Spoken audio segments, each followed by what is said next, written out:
Many people want to write. They imagine finishing a novel, publishing an essay, or finally telling a story that has remained inside them for years. What usually stops them is not a lack of ideas. It is fear. They fear that the writing will be bad. They fear that other people will judge them. They fear that the project is too large, their talent is too limited, or the finished work will fail to match the version they imagined. In Bird by Bird, Anne Lamott presents writing as a craft built through patience, observation, imperfection, and persistence. The book is partly a writing guide and partly an honest account of the emotional life surrounding creative work. Lamott does not describe writers as inspired geniuses who sit down each morning and produce beautiful sentences effortlessly. Writers become distracted. They compare themselves with others. They become jealous of more successful authors. They lose confidence. They create weak drafts and wonder whether they have anything worth saying. The difference is not that successful writers avoid these experiences. They continue despite them. The title comes from a story about Lamott's brother. As a child, he once had to complete a large school report about birds. He had delayed the assignment and became overwhelmed by the amount of work remaining. Their father advised him to take it bird by bird. The phrase became Lamott's central approach to writing. A book is completed paragraph by paragraph. A difficult scene is built one moment at a time. A writer does not need to solve the entire project today. They only need to work on the small part directly in front of them. Lamott encourages writers to produce terrible first drafts, listen carefully to their characters, notice small details, and tell emotional truth. She also warns that publication does not solve insecurity. Recognition may bring pleasure and opportunity, but it cannot permanently remove doubt or give life meaning. Writing itself must become valuable before the world rewards it. Some of the book's advice applies directly to fiction, especially its discussions of character, dialogue, plot, and setting. Its deeper lessons apply to almost every form of creative work. Perfectionism prevents progress. Attention creates material. Routine is more dependable than inspiration. Humor helps people survive difficulty. Community makes lonely work more bearable. The book's central lesson is that writers do not need certainty before beginning. They need to accept imperfect work, remain attentive to life, and move through the project one manageable piece at a time. Blink 1. Large projects become possible when approached in small pieces. A book feels enormous when imagined as a complete object. Hundreds of pages must be written. Characters must develop. Arguments must remain consistent. The beginning must lead naturally toward the ending. Thinking about everything at once can make the project feel impossible. Lamott recommends narrowing the frame. She imagines looking through a small picture frame placed on her desk. The writer should describe only what fits inside that limited space. Perhaps the task is not to write an entire childhood memoir. It is to describe one family dinner. The project is not to explain an entire marriage.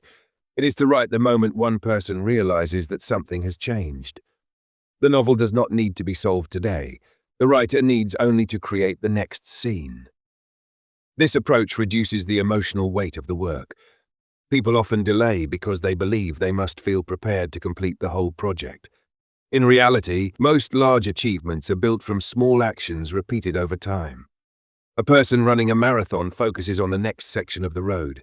A business founder solves the next important problem. A student researches one part of a long paper. The same principle applies to writing. Breaking a project into pieces also improves attention. When writers try to summarize an entire life, the result may become vague. When they focus on one room, one argument, or one afternoon, concrete details appear. The small moment can reveal the larger truth. Bird by Bird is therefore not only a productivity method, it is also a creative method.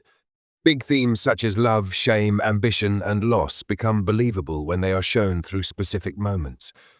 The writer reaches the whole story by staying close to one manageable part. Blink 2. Give yourself permission to write a terrible first draft.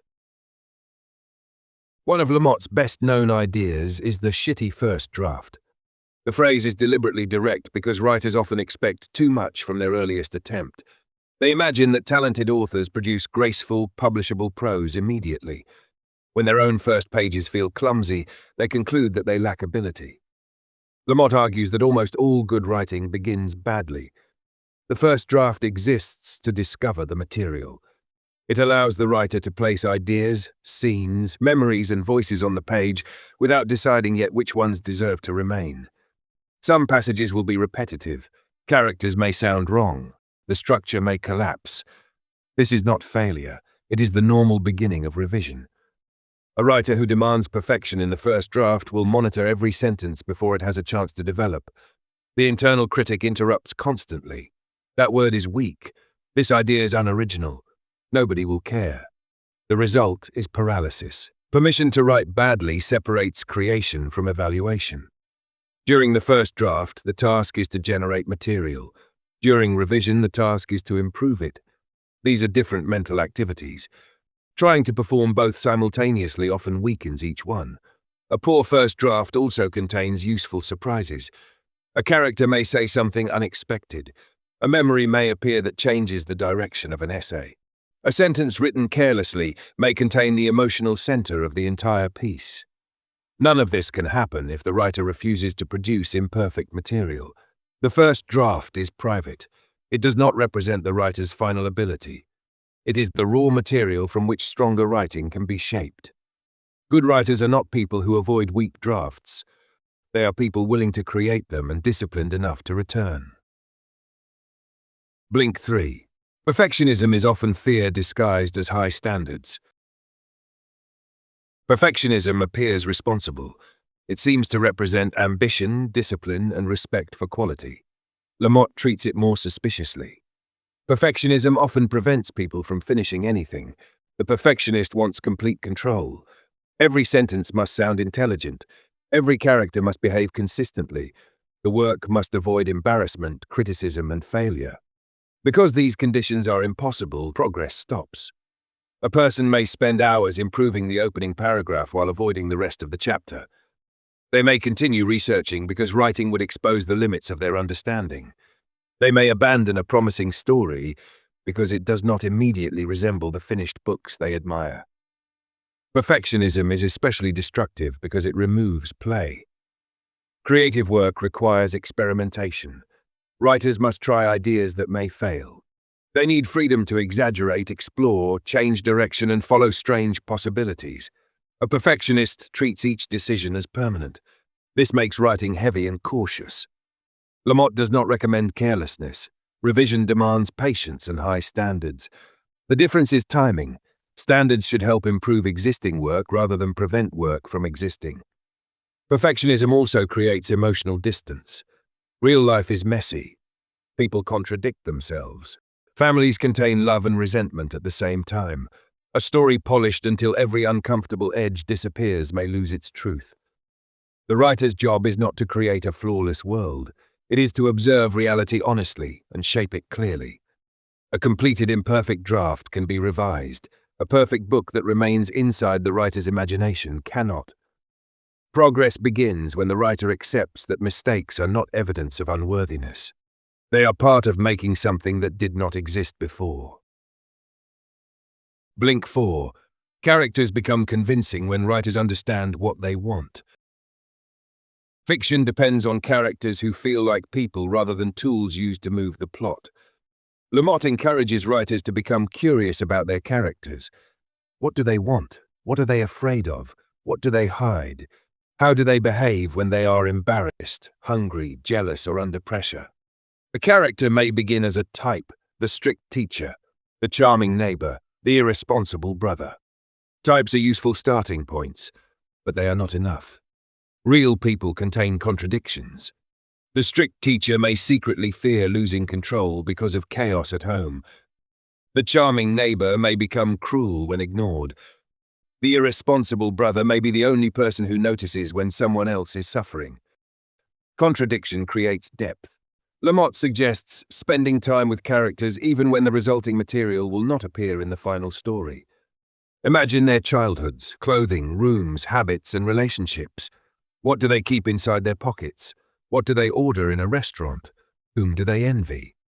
These details help the writer understand how the character moves through the world. Characters also need agency. They should not act only because the author requires the plot to reach a particular point. When a character feels established, the writer must listen to what that person would realistically do. This can force the story in an unexpected direction. A believable character may refuse the easy decision the outline demanded. That resistance is often useful. It means the person on the page has developed an internal life. The writer still controls the story, but control becomes a conversation rather than a command. Strong plots often emerge from characters pursuing desires that conflict with one another. One person wants freedom, another wants security, a third wants recognition. Their choices create the story. Blink 5.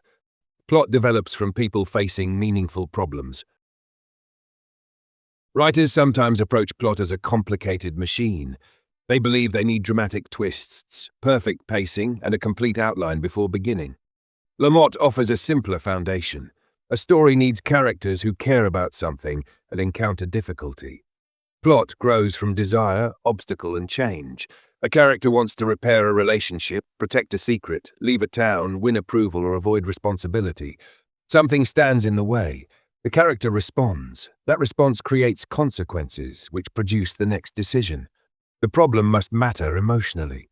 A delayed train is not automatically a story. It becomes one when the passenger is traveling to apologize before someone leaves forever. External events gain meaning through what they threaten or promise. Lamott also emphasizes that writers do not always know the plot in advance. The story may reveal itself through scenes. A minor character becomes more important. A conflict that appeared central becomes less interesting than a hidden one. The writer should remain open to discovery. This does not mean structure is unnecessary. Revision often requires rearranging scenes, removing repetition, and strengthening cause and effect. But forcing a complete structure too early can prevent the writer from noticing what the story truly concerns. Lamott encourages writers to ask what is happening beneath the visible events. A family may be arguing about a holiday meal. The deeper plot may concern who feels valued, who has authority, or whether an old betrayal can be forgiven. A strong plot is not simply a series of events. It is a sequence of pressures that reveals character and creates change. The writer does not need constant action. They need meaningful movement.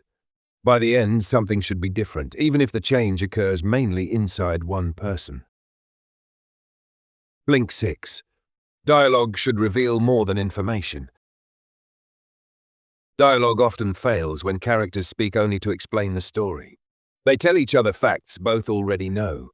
They describe emotions directly. They deliver information for the reader rather than speaking as real people would. Lamott encourages writers to listen to actual conversation. People interrupt. They avoid answering. They change subjects. They speak differently depending on power, intimacy, and fear. What remains unsaid may matter more than what is spoken. Suppose one character asks, "Are you coming home tonight?" The literal question concerns time. The emotional question may be, "Are you leaving me?" The response, "I have a lot of work," communicates more than scheduling information. It avoids the deeper issue. Good dialogue contains this kind of subtext. Each character should also sound distinct. Vocabulary, rhythm, humor, confidence, and social background influence speech. One person answers in long explanations, another uses short sentences. One hides discomfort through jokes. Another becomes unusually formal. Writers should avoid making every character sound like the author. Reading dialogue aloud helps. A sentence may look natural on the page but sounds stiff when spoken. The ear detects repetition and artificial phrasing that the eye may overlook. Dialogue should not reproduce real speech exactly. Actual conversation contains many pauses, repetitions, and meaningless phrases. Fiction selects and shapes speech while preserving the feeling of spontaneity. Every exchange should perform some useful work. It may reveal character, increase tension, change a relationship, provide information, or create humor. The strongest dialogue often does several at once. Characters do not need to say exactly what they feel. Their attempts to hide, protect, persuade, and connect make the conversation believable. Blink 7. Writers need to observe details other people overlook. Writing begins with attention. The world provides more material than any person can use, but much of it passes unnoticed. Lamott encourages writers to watch carefully. Notice how someone holds a cup when nervous. Notice the objects arranged on a desk. Notice which family member begins cleaning when an argument becomes uncomfortable. Specific details create life on the page. A room described as messy remains general. A room containing 3 unpaid bills under a cold coffee cup, 1 shoe near the door, and a birthday card that was never sent begins to suggest a person and a story. Details should not be included only for decoration. The most useful ones reveal mood, character, conflict, or history. Observation also requires listening. People reveal themselves through unusual phrases, repeated complaints, and small contradictions. A writer can keep notes about overheard language, images, memories, and questions. Lamott recommends index cards as a simple way to preserve fragments before they disappear. Today, a phone or notebook can serve the same function. The purpose is not to steal people's private lives carelessly. It is to develop the habit of noticing. Attention also changes the writer personally. When someone looks closely at ordinary life, boredom decreases. A supermarket, waiting room, bus ride, or family gathering becomes full of material. The writer begins to recognize that no place is entirely empty. Observation should include the uncomfortable parts of life. Jealousy, cruelty, embarrassment, illness, and grief belong beside beauty and humor. Emotional truth becomes possible when the writer refuses to look away too quickly. The quality of writing depends partly on the quality of attention given to the world. Writers teach readers to notice by first learning to notice themselves. Blink 8. Feedback is useful only when it comes from trustworthy readers. Writing is usually done alone, but revision often benefits from another person's perspective. The writer knows what every sentence is supposed to mean. A reader sees only what is actually present. This gap makes feedback valuable. A trusted reader can identify confusion, emotional distance, weak pacing, or scenes that feel especially alive. However, not all feedback deserves equal weight. Some readers try to rewrite the work according to their own preferences. Others criticize harshly to display intelligence. Some offer only praise because honesty feels uncomfortable. The writer needs readers who are both truthful and supportive. A good reader respects the intended work. They ask what the writer is trying to accomplish and respond within that purpose. They may say that a scene becomes unclear, a character suddenly feels false, or the ending arrives too quickly. They do not need to provide the solution. Their reaction identifies where revision may be needed. Writers must also learn how to receive criticism. Defending every choice immediately prevents learning. It is often better to listen, take notes, and consider the comments later. Not every suggestion should be followed. If one reader dislikes a scene, the issue may be personal taste. If several readers become confused in the same place, the writer should pay attention. Feedback can also damage fragile early work when requested too soon. A new idea may need privacy before it can survive other people's reactions. The writer should decide when the draft is ready to be shared. Community is most helpful when it reduces loneliness without replacing individual judgment. The writer remains responsible for the final decisions. Trusted readers provide mirrors. They help the author see the work more clearly, but they do not determine what the work must become. Blink 9. Publication cannot provide permanent confidence or happiness. Many aspiring writers imagine publication as the moment everything changes. A published book will prove their talent. Recognition will silence self-doubt. Sales and reviews will create lasting confidence. Lamott warns that publication rarely provides this emotional resolution. Success may bring excitement, money, and opportunity. It can also create new forms of anxiety. Will the book sell? Will critics approve? Will the next project be as good? Why did another writer receive more attention? External recognition is unstable because it depends on forces the writer cannot control. Publishers reject strong manuscripts. Marketing budgets differ. Readers follow trends. Reviews can be inconsistent or unfair. Even a successful book eventually stops receiving attention. If writing matters only as a route to praise, the writer's relationship with the work becomes fragile. Lamott does not pretend that publication is unimportant. Writers naturally want readers. A contract can validate years of effort and allow the work to travel beyond the author's private world. The danger lies in expecting publication to repair every insecurity. Writing must offer value during the process itself. It can help a person understand experience, pay attention, tell the truth, and create something meaningful. These rewards remain even when the market responds weakly. Ambition also produces jealousy. Writers compare advances, reviews, and careers.